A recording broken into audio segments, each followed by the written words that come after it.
Hello, I'm Mary Williams and I'm the Mind Architect, and I want to talk to you about transitioning. We've come to a period where people are going back to work, schools are going back, we're creating a lot of transitions.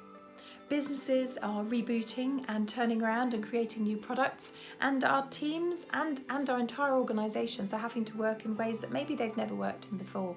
It's transition after transition after transition after transition. Many people at the beginning of the pandemic thought that actually going into lockdown was going to be the hardest thing.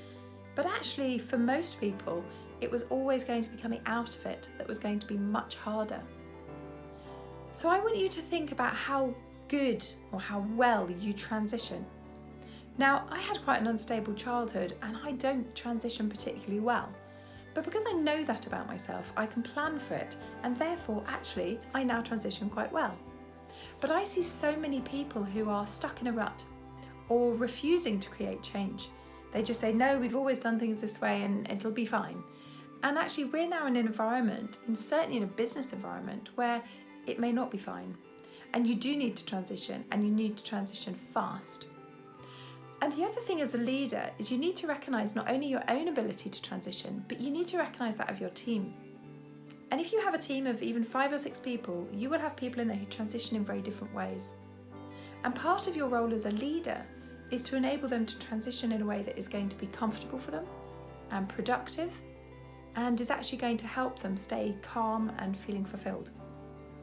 How long ago did you last take time to check in with your team's emotional state? And I don't mean a kind of how are you, but I mean actually almost saying to them, can we talk about how you work? This doesn't have to be a deep and meaningful, but how do you work as a person? How do you transition? And how can I support you to do that? Because when I have people that come to me, and friends, I will say to them, now I'm not great at transitioning, so if we've got a plan and you want to change the plan, that's fine. Kind of expect me to be grumpy for 5 minutes while my brain rejigs it, and then I'll probably come back with, great, I love the change of plan. But I need to have this time to transition. And it comes from part of my baggage.